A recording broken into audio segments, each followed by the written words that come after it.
Chapter 25.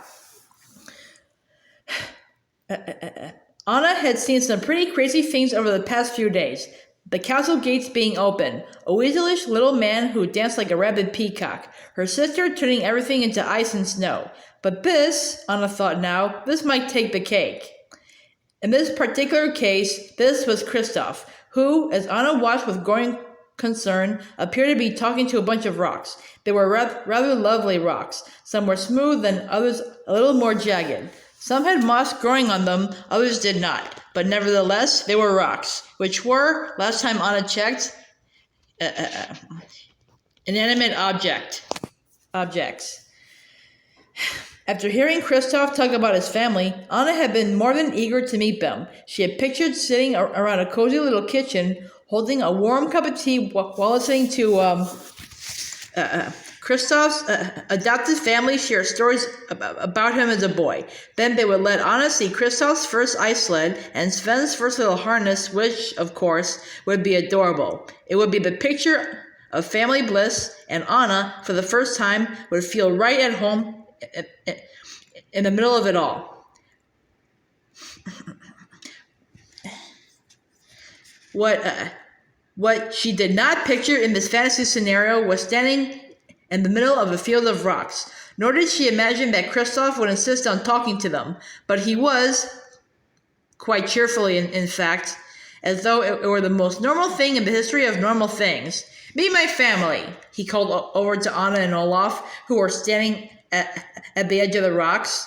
"They're rocks," Anna said, voicing her thoughts out loud. Beside her, Olaf looked as perplexed and worried as she felt. "He's crazy," the snowman said. Then, lowering his voice and talking out of the side of his mouth, he said, "I'll distract him while you run." Anna didn't move. "Hi, Sven's family. It's nice to meet you," Olaf said in an overly enthusiastic, sing-song sort of way. Beside him, Anna still didn't move. She couldn't. Her feet felt glued to the ground. She couldn't have been that wrong about Kristoff, could she? She had really begun to think of him as a friend, someone she could trust and count on. Now she was worried that her sister was right. She was too quick to embrace strangers. "Because I love you, Anna, I insist you run," Olaf said under his breath. "Why aren't you running?" He gave her a gentle shove. "Okay," Anna said, backing away from Kristoff. Maybe Olaf was right. Maybe she should get away from Kristoff and whatever episode he was having as soon as... Just then, the rocks began to roll. They started off slowly, but picked up speed as they headed straight toward Kristoff. And then, in front of Anna's startled eyes, the rocks stopped and began to transform into trolls. "Kristoff's home!" they shouted. Kristoff laughed as the trolls all tried to greet him at once. One troll yanked down his arm, trying to get a look at him, while another attempted to take off his clothes to wash them. Kristoff put a stop to that just as another troll, this one smaller than the rest, proudly showed Kristoff a mushroom growing on its back. Throughout the reunion, Anna was silent. Her head was spinning. True, this was nothing like the image of Kristoff's family that she'd had in her head, but there was something rather charming about the whole thing. While not human, the trolls clearly loved Kristoff a lot, and he wasn't even one of them technically. "Trolls," she finally said. "They're trolls." At the sound of her voice, the trolls turned around. Silence descended. They stared up at her, their eyes blinking in unison. Anna took a nervous step back. "Maybe I should have run when Olaf told me to," she thought as the trolls continued to stare at her. But just as she was mustering up the courage to flee, the trolls all let out a huge happy shout. "He's brought a girl!" All at once, the trolls left Kristoff and swarmed to Anna. Before she could protest, they had picked her up and carried her over toward Kristoff. "What's going on?" she said, laughing as the trolls threw her into Kristoff's arms. "I've learned to just roll with it," he said, winking at her before gently putting her down. Not a second later, Anna found herself face to face with a female troll whose name she thought she had heard someone say was Bolda. By the way Bolda had greeted Kristoff when he first arrived, Anna had guessed she was his adoptive mother. And by the way she was now examining Anna, she knew this was his mom. "Let me see," Bolda was saying. She used her fingers to open Anna's eyes wide. Then she pried her mouth open. Working nose, strong teeth. Yes, yes, yes. She'll do nicely for our Kristoff. Wait, Anna said, pulling her face out of Bulda's hands. No. The words came out harsher than she had planned, and she shot Kristoff an apologetic look. He nodded understandingly before turning back to Bulda. You've got the wrong idea. That's not why I brought her here, he explained. Right, Anna agreed. We're not. I'm not. She stammered awkwardly and let out a nervous laugh. Then she shook her head. What did she have to be nervous about or awkward? Bulda, however, was not taking no for an answer. What's the issue, dear? She asked. Why are you holding back from such a man? As Bulda began to list all of his qualities, good and bad, her question echoed through Anna's brain. Why was she holding back? She knew the immediate answer. She was in love with Hans. They were going to get married and grow old together. But the more Bulda talked, and as others from Kristoff's adoptive family joined in, the harder it became to remember exactly why she had agreed to marry Hans in the first place. Yes, she loved him. But did she know him the way she knew Kristoff? When Bulda mentioned the way Kristoff walked, Anna laughed because she had seen it a lot. He clumped more than walked. And when Bulda pointed out that he was a little too attached to his reindeer, Anna grinned because she had thought the very same thing. Even the things Bulda admitted to as faults in her adopted son, his fondness for being alone, his wild shaggy hair, and his need for hugs, which Anna had to admit she had yet to see, Anna already knew and found endearing. What do I know about Hans? Anna asked herself as the trolls tried to convince her that Kristoff was the one for her. I know that he has a lot of brothers, and he comes from the Southern Isles. But what else? Enough! Kristoff finally shouted, cutting off Bulda and interrupting Anna's thoughts. She's engaged to someone else, okay? Bulda's eyes narrowed and she leaned in closer to Anna. They stood that way for a long moment, their eyes locked. Finally, Bulda sighed and placed a hand gently on Anna's heart. Love is a powerful emotion. First love. Young love. But remember, you are young and your heart is just opening. Take some advice from an old troll who knows a little something about love. You must always remember that love is a gift given to all of us. It should be cherished, yes. It should be cherished and it should be reciprocated. Always. Because love is special, and anyone who gives you their heart is giving you a part of them. Bulda turned her gaze from Anna to Kristoff, and a warmth infused her gray face. But don't forget that love comes in so many forms. The love I have for Kristoff goes deeper than the roots of the oldest tree. It is special because it is my love for my son, and so is the love you feel for your sister, or that your parents felt for you, or that Kristoff feels for Sven. Love is a beautiful thing. It has the ability to render you senseless. It can take over your head and alter your vision so that you can't see what's in front of you. Sometimes that can be a fantastic thing, but other times it can end up hurting you. Bulda stopped and let out a breath. Taking Anna's hand, she led her over so she was standing underneath an arch covered in flowers. Remember, whatever it does, love should always be respected. It is the most magical thing in the world, but that's just one old troll's opinion. Anna was so focused on Bulda's words that she barely noticed when a few of the younger trolls covered her in moss and hung crystals from her hair. As another chill overcame her, Anna shivered and hugged herself harder. She couldn't tell if the chill was from the cold that now seemed to have invaded every part of her body, or from the sudden doubt she felt about her own views on love. She did feel better when she was around Hans, didn't she? He had comforted her when Elsa's magic had been revealed, and he had made her problems his problems when he agreed to watch the kingdom.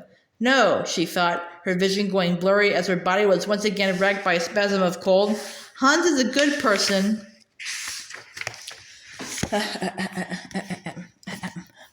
Whom I love. So why did the troll seem so intent on matching her with Kristoff? But I don't love your son, Anna wanted to shout. I mean, I admit he's a totally great guy, and when you get past the grumpy pout, he can be kind of cute, but he's Kristoff. And sure, He does bring out some good things in me. I didn't realize I was brave enough to face that snow creature or attempt to hike a mountain before him. But so what? He's my friend. I'm sure if I spent more time with Hans, he would totally make me into a better person. Do you, Anna, take Kristoff to be your trophyly wedded... Wait, Anna shouted, snapping back to reality. Bulda's talking and the other troll's attention had woven some sort of trance over her. What? You're getting married, a troll dressed in a priest's robe explained. Oh, Anna said, surprised she didn't instantly say no. And then, before she could process what that might even mean, her ears began to ring, her vision grew blurry, and she collapsed in Kristoff's arms.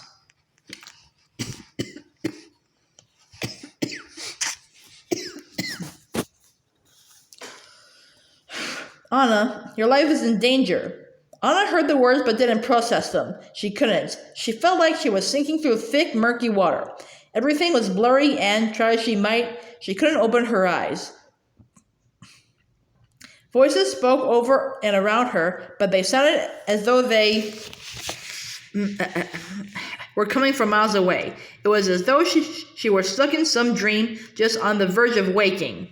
But even in her semi-conscious state, Anna knew it wasn't a dream. She had been taken to Kristoff's troll family, almost ended up marrying the ice harvester, and now she was being told she was in danger. No, she thought as she finally opened her eyes, this is no dream. Possibly a nightmare, but definitely not a dream.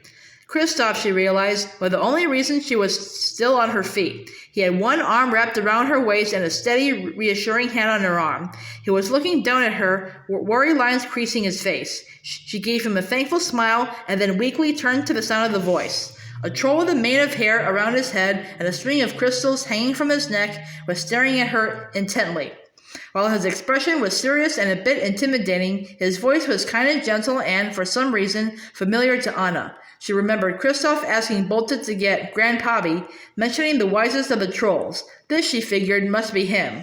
There is ice in your heart, Grandpappy went on, seeing that Anna was not listening. Put there by your sister. If not removed, to solid ice will you freeze, forever.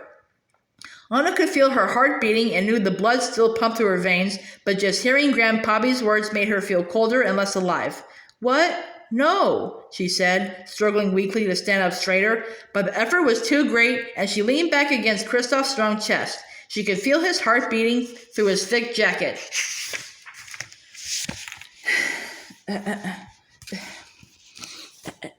You can remove it, right? Kristoff asked, his voice strained. He squeezed Anna's arm. The troll sighed. I cannot, he said softly. If it was her head, that would be easy, but only an act of true love can thaw frozen hearts. Anna shivered. An act of true love? She repeated, confused. A true love's kiss, perhaps? Bolda said, turning to her husband and puckering her lips. All around them, the trolls began to give each other kisses. If Anna had been so cold, confused, and downright scared, she would have found it adorable. Instead, she shivered again. Anna, Kristoff said, we've got to get you back to Hans. Hans, Anna said, nodding. She knew why Kristoff had said that. Hans was her fiancé. He was her true love. His kiss would save her. It had to save her. But she could not stop thinking about what Bolda had said about love. What it did to a person, changed them for the better. How it made them feel warm and comforted. Her heart, which was so fragile already, felt as if it were going to shatter as it began to pound against her chest. Anna thought back to the questions Kristoff had asked her about Hans when they first met. Hans hasn't had a chance to see anything but the good, fun side of me, she thought. What if he doesn't like me when he gets to know me better? As Kristoff put her onto Sven's back and jumped up behind her, Anna shivered violently. She barely registered the movement as Sven's gait went from a brisk walk to an all-out gallop. She was losing feeling throughout her body, and she knew it was only a matter of time before things got much worse. With the last of her energy, she looked up at Kristoff. His eyes were narrowed with concentration as he steered Sven through the trees, and his cheeks were rosier than usual. He's doing this for me, Anna thought. He's leaving his family behind and risking his safety to bring me back to Hans. And for what? For me? Because I've been such a good friend to him? She let out a sad moan. She had done nothing to warrant his loyalty. Nothing at all. Mistaking her sad moan for a groan of pain, Kristoff looked down, worried. Under his kind gaze, she shivered. "We'll be back soon, Anna," he said gently. "I promise. I'll get you home." Reaching up, he took the hat off his head and slipped it over hers. "Just hang in there. It's going to be okay. Hans is going to make it all okay." Anna opened her mouth to say thank you, but before she could, her vision began to blur and she felt herself slipping into unconsciousness. As the darkness swallowed her up, she had one last thought.